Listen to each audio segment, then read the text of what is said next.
কি হলো মিস্টার দেবাংশু সিংহ রায়, ভয় পেয়ে গেলেন নাকি?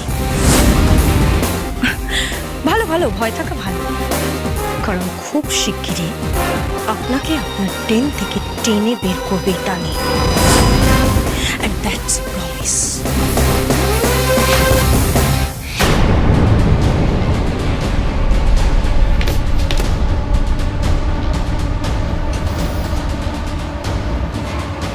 আমাদের এই ঠিক ছাড়তে হবে প্রসূন। কেশবের কাছ থেকে এই ঠিক সম্পর্কে ইনফরমেশন বার করে নিতে পারে ওরা। স্যার আমার ফোনটা। ফোন? ঠিক আছে ঠিক আছে। সবটা গন্ডগোল হয়ে গেল, সবটা। আমরা রাস্তায় কেশবকে ধরতে পেরেছি। বীর ওকে নিয়ে থানায় গেছে। ওর কাছ থেকে সমস্ত ইনফরমেশন আমাদের জানতে হবে।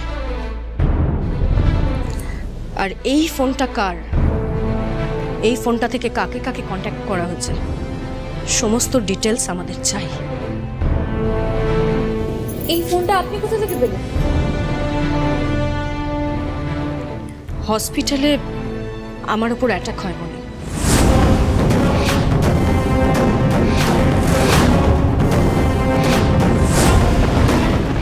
আমি খুব ভালো করে জানি ওটাও দেবাংশু সিংহ রায়ের লোক ছিল।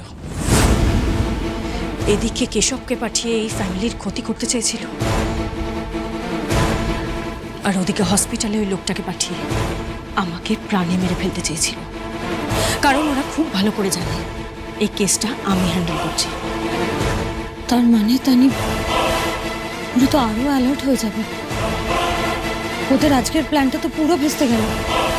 ওরা নিশ্চয়ই হাত গুটিয়ে বসে থাকবে না, আমাদের আরো বড় কোনো ক্ষতি করার চেষ্টা করবে। এক্স্যাক্টলি। আর সেই জন্যে আমাদের যতটা সম্ভব অ্যালার্ট থাকতে হবে। যেভাবেই হোক আমাদের ওই দেবাংশু সিংহ রায়কে খুঁজে বের করতেই হবে। And only for this, I need your help. Of course, আপনি আমাকে বলবেন, আমি যতটা সম্ভব সাহায্য করব আপনাকে।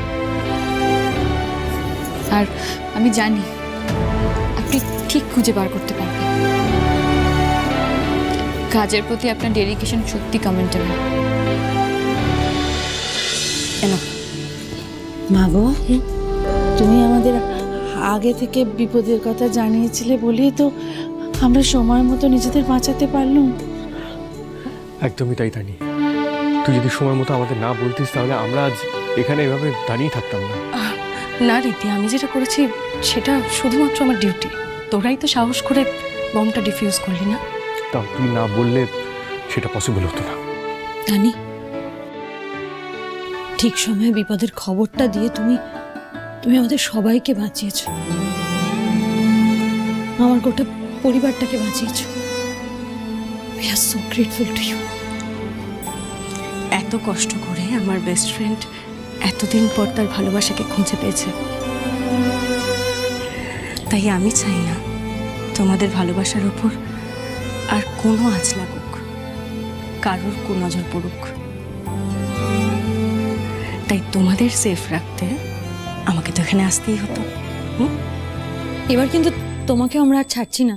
নার্সিং হোম থেকে তুমি তো নিজে নিজেই চলে এসেছো, এবার কিন্তু তুমি আমাদের সাথে থাকবে। না না না, তা কি করে হয় খুড়ি? এতদিন ধরে আমি এখানে। না না না না, শুনবো না তো, কিচ্ছুটি শুনবো না আমরা। খড়ি তো ঠিক কথা বলেছে।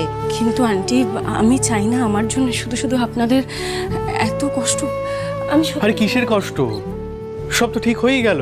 আমরা সবাই এখানে আছি, তুই থেকে যা, তারপর আমরা সবাই একসাথে ও বাড়ি ফিরে যাব। না রিদ্ধি, এটা হয় না। দেখ, আমি আর কতদিন তোদের উপর বোঝা হয়ে থাকবো বল? আমার এবার নিজের গিল্ট ফিল হচ্ছে, একটু বোঝ প্লিজ। এসব গিল্ট মনের মধ্যে থেকে সরাও। তুমি তো আমাদের নিজের ফ্যামিলি ভাবো, নিজের আপন ভাবো, ভাবো না? ঋদ্ধিমান বাবু তোমার এতদিনের বন্ধু, তুমি আমাদের নিজেদের লোক। একদিকে মা, একদিকে ঋদ্ধিমান বাবু, দুজনে আলাদা কারণে তোমাকে ডেকে থাকলেও তুমি তো ওদের জন্যই এখানে এসেছিলে, ওদের আপন ভেবে। তাহলে আজ এত হেজিটেট কেন করছো তানি? আমি বা আমার এই বাড়িটা তোমার আপন হতে পারে না?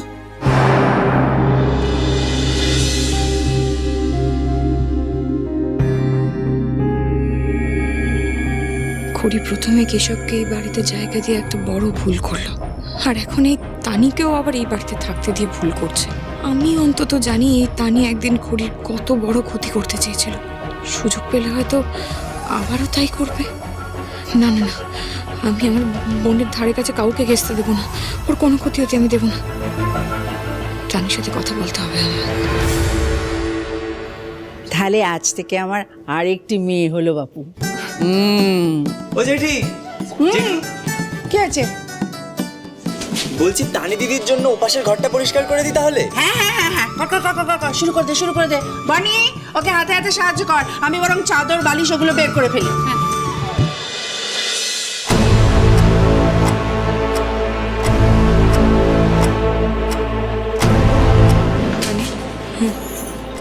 আমি চাই না খড়ির এবার কোনো রকম কোনো ক্ষতি হোক।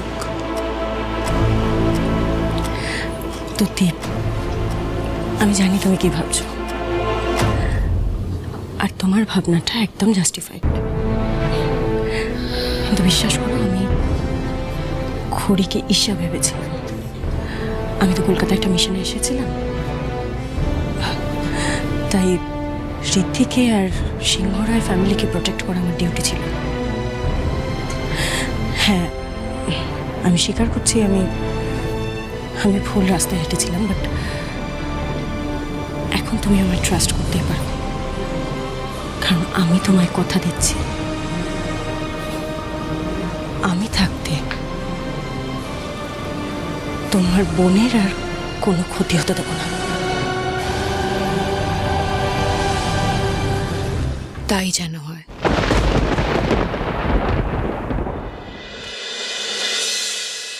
তানি যা, অনেক ধকল গেছে, গিয়ে রেস্ট নে।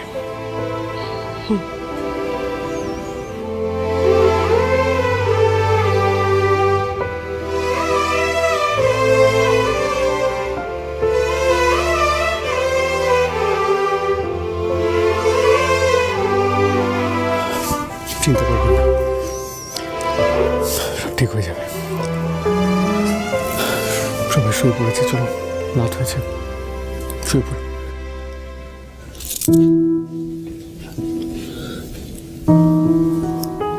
আপনি আমাকে এই বাড়িতে নিয়ে এসেছিলেন যাতে আমার সব কিছু মনে পড়েছে, তাই তো? আমার যে কিছুই মনে পড়ছে না ঋদ্ধিমান বাবু।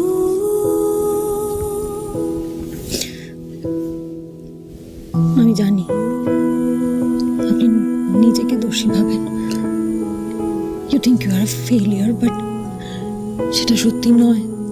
আমি শুধু এটুকুই আপনাকে বলতে চাই, এই লড়াইটা আপনার একার নয়, এই লড়াইটা আমাদের দুজনের।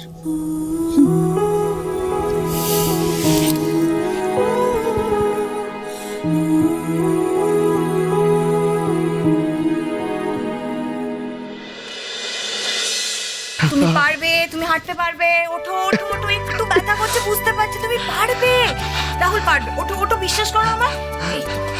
এই তো আমি হেল্প করছি তো তোমার, তুমি ঠিক পারবে, দেখো। কি হলো? ছেড়ে দাও আমাকে, তোমার কোনো হেল্প আমার লাগবে না। আমাকে এই অবস্থায় দেখে তোমার খুব মজা লাগছে, তাই না? তুই আমায় দয়া দেখাচ্ছ, তুমি ভাবছো রাহুল সেনগুপ্ত তোমার কাছে হেরে গেছে, কিন্তু না, রাহুল সেনগুপ্ত কোনোদিন হারে না। তোমার কাছে তো নয়। তাহলে আমি তোমায় আগেও বলেছি, আমি যেটা করছি আমার কর্তব্য করছি। মিথ্যে কথা।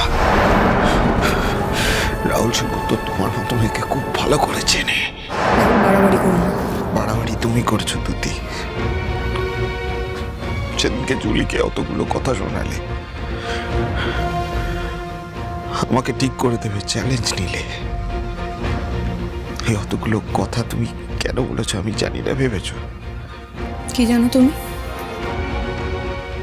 আমি জানি তুমি এত কিছু করছো প্রপার্টির লোভে। তুমি তো আমাকে বিয়েটাই করেছিলে প্রপার্টির লোভে। নিজের বোনকে খুন করার চক্রান্ত করতে পারে, সে সব পারে, সব পারে।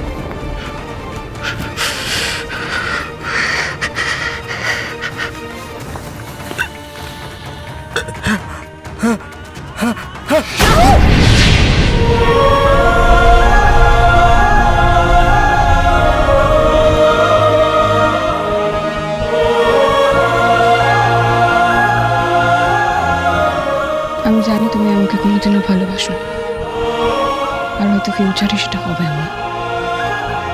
তাই আমি যা করছি শুধুমাত্র তোমাকে সুস্থ করার জন্য করছি, যাতে তুমি তোমার ভুলটা বুঝতে পারো। তুমি একবার সুস্থ হয়ে গেলে এই দুটি তোমার জীবন থেকে অনেক দূরে চলে যাবে, সব সময়ের জন্য।